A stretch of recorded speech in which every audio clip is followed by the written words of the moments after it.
Another maybe 150 kilometers, but the roads will be pretty tough in the mountains, very bad quality, and Google says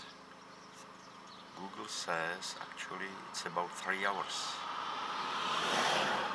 We will see. Sometimes you end up in a completely random place that you have never planned to visit, and maybe you have never heard about. It does happen, and it did happen to me several times on this trip to the Balkans. The reason? It took longer than I thought to get to my destination. Bad roads, bad traffic, Google's peculiar directions, running out of gas, being prevented from entering a country, and so on.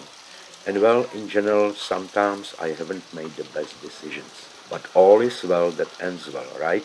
And you may, more frequently than you would think, find something interesting in your journey. So let's start. Random church or monastery in the valley. My guess is that it's a Orthodox monastery. Doesn't look like a standalone church in a valley where not many people live.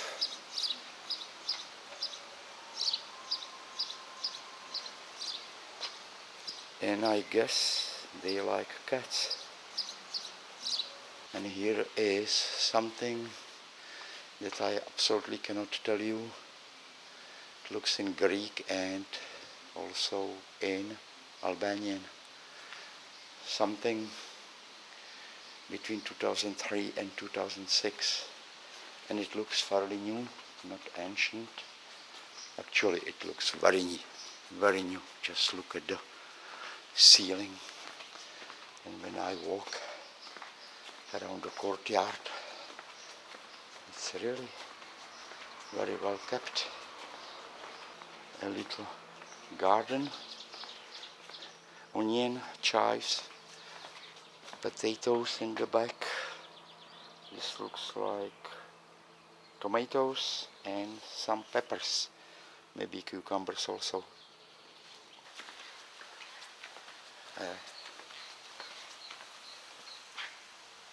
Pretty big cross. Maybe there will be something, but I doubt in English or some language that I can understand. Oh, I guess this is cemetery. Very interesting, but not a living soul here except one man who wasn't really dressed like a monk. Let's take a peek into the chapel.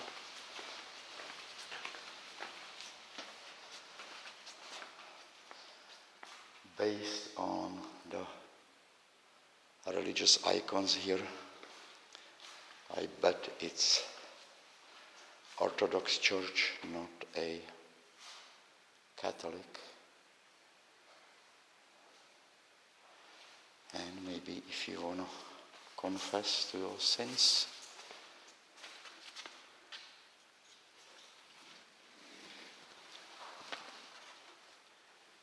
and here they offer something for 500 leka, which is like $5 US.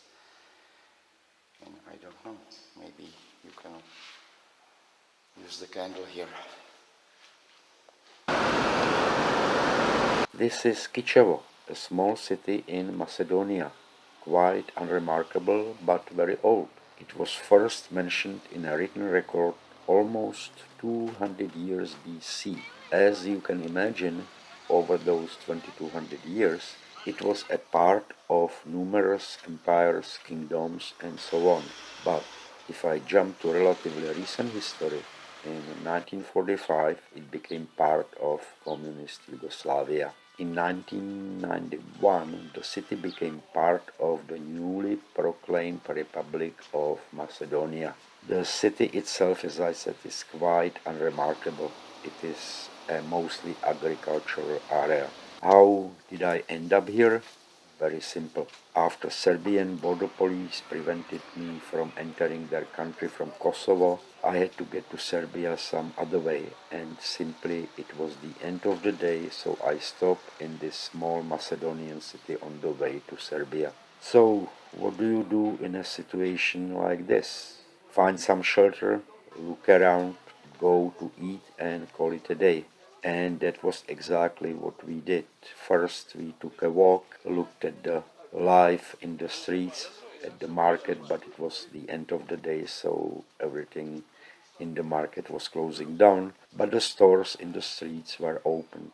So that was basically it. Then we had a dinner, which was actually pretty good, and a beer, and just a time to relax and watch the life in Macedonian city go by. Absolutely a random place called Feketic. I had to take off the highway because I was running out of gas and was told at one gas station that they were out of gas and the next one is 20 kilometers from there. So of course I didn't want to take a chance. So this is just a random view of the countryside.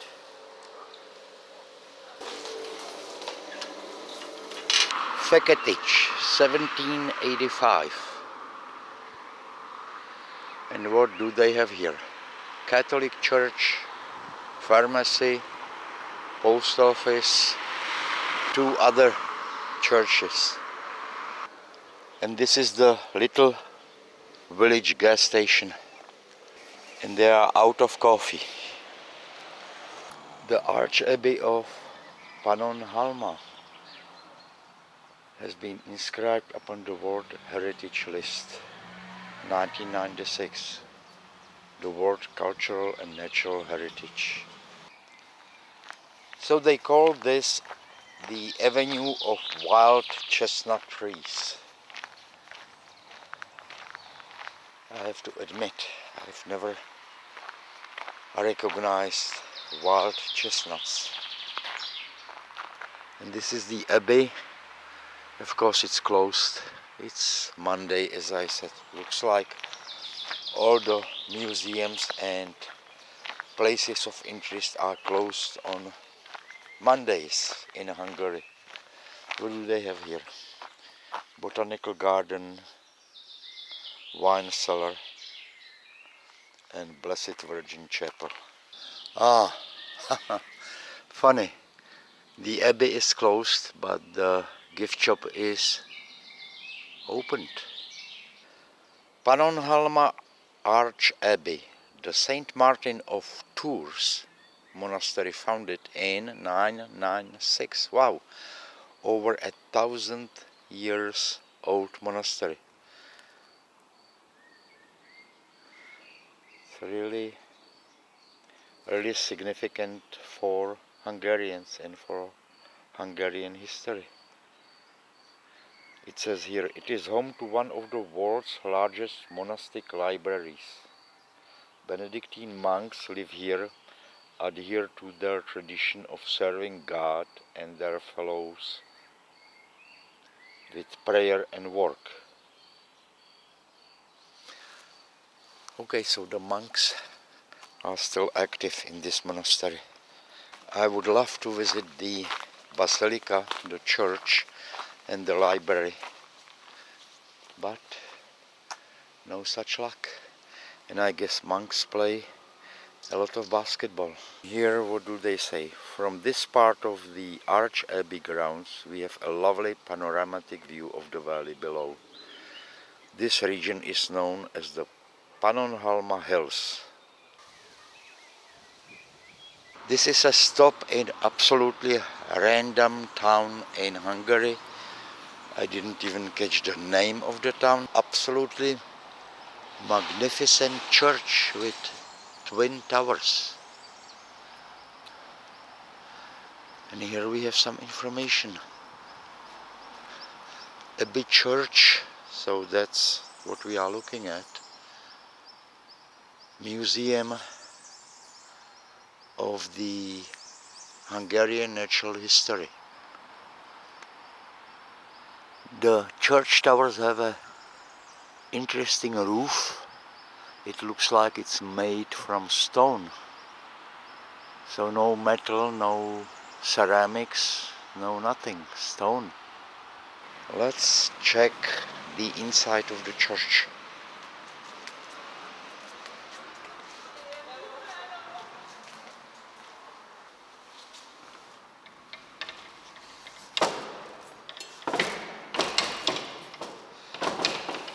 no way in. So just through the door.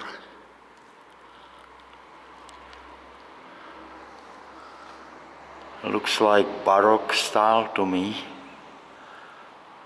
This was quite an unexpected find in Hungarian countryside, to have such a beautiful church and a museum of natural history of pretty decent size in a small town. Unexpected, as I said, but it's Monday, so everything closed, museum closed, I mean.